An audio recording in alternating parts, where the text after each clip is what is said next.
करनी सेना के द्वारा सबसे पहला आंदोलन हुआ था, वो किस वर्ष में हुआ था? उज्जैन में जो आप सबने किया था, जीवन सिंह जी, कौन से वर्ष में हुआ था? वो 18 में हुआ था।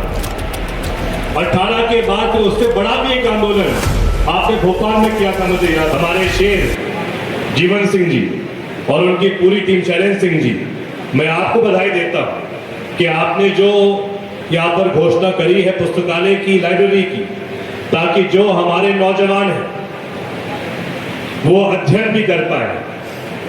चाहे वो अध्ययन हमारे पूर्वजों के इतिहास के बारे में हो, चाहे वो अध्ययन शैक्षणिक संस्थाओं के लिए हो, लेकिन ये बात अनिवार्य है, जो बात नरेंद्र सिंह बिचौट साहब ने मन से कही थी कि आज समय तलवार का नहीं, कलम का समय है।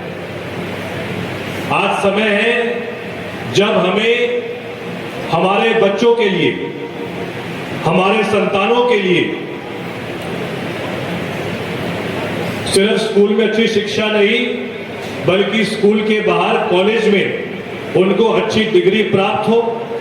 अगर डिग्री प्राप्त नहीं हो पा रही है, तो जो बात नरेंद्र सिंह जी ने कही, जो संस्था जिनकी उनने बात करी, जिसके माध्यम से लगभग 150 से अधिक क्षत्रिय समाज के नौजवानों को समाज के द्वारा छात्रवृत्ति प्राप्त की गई है, चाहे वो कॉलेज की डिग्री हो, और सबसे महत्वपूर्ण, हमारे क्षत्रिय समाज के युवाओं को सरकारी नौकरियां मिले, बड़े बड़े पद मिले।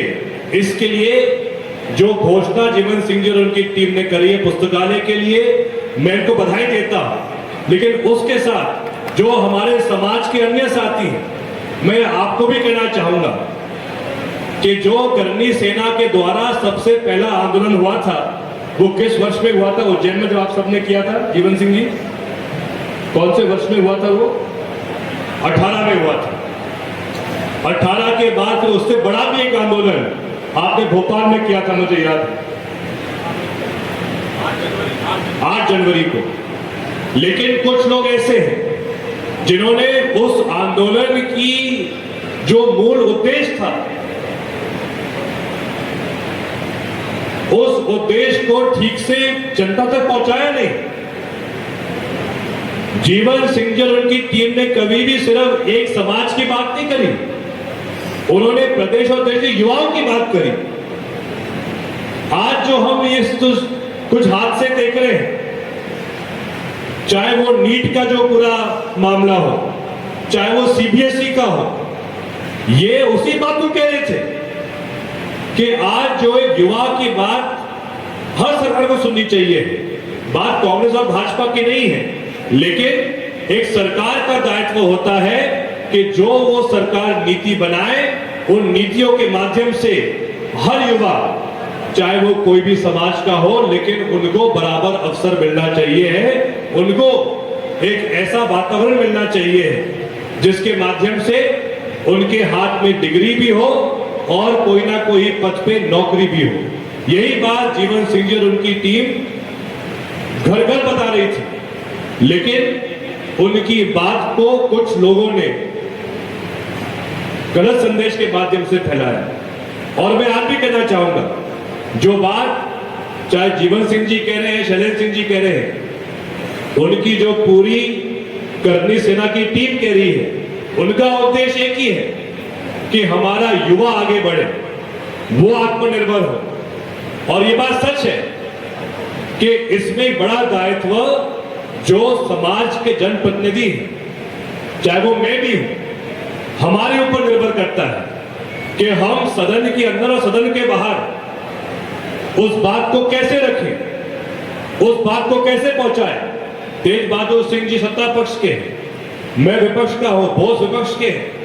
जो बात रुद्र प्रताप सिंह जी ने कही कि सामान्य वर्ग के आयोग को हम और ताकत कैसे दे सकते हैं, मैं चाहूंगा कि इस मुद्दे को लेकर भी हमें करनी सेना के माध्यम से क्षत्रिय समाज के द्वारा हमको कुछ जानकारी मिले कि आखिर हमारी क्या क्या मांगे हैं इस संबंध में, ताकि चाहे दिनेश बोस हो, तेज बहादुर सिंह जी हो, चाहे मैं हूं, हम मुख्यमंत्री तक और विधानसभा तक आपकी बात पहुंचा पाए, ताकि आखिर जो सामान्य वर्ग के लोग हैं, जो आज इस बात को लेकर कहीं ना कहीं खुद को उपेक्षित महसूस कर रहे हैं कि सामान्य वर्ग आयोग होने के बाद भी उस आयोग का ना कोई पहचान है, ना कोई काम है, ना कोई उसके द्वारा काम मिल रहा है, ना कोई उसके द्वारा कोई हमारे सामान्य वर्ग के युवाओं को संरक्षण मिल रहा है, तो आखिर ऐसे आयोग का क्या फायदा। तो जब तक हम सब के द्वारा इस बात को ऊपर नहीं उठाया जाएगा, तो आखिर जो लोग ऊपर सत्ता में बैठे भी हैं उन तक हमारी बात कैसे पहुंच पाएगी, निराकरण कैसे होगा। तो मैं इसमें आप सबसे आग्रह करता हूं कि आप हमें एक आपका आप माध्यम माने, जिसके माध्यम से हम आपकी बात सदन तक पहुंचा सकते हैं। मैं आपसे यह भी कहना चाहूंगा कि इसमें 2-3 ऐसे विषय हैं जिन पर क्षत्रिय समाज को, राजपूत समाज को विशेष ध्यान देना चाहिए।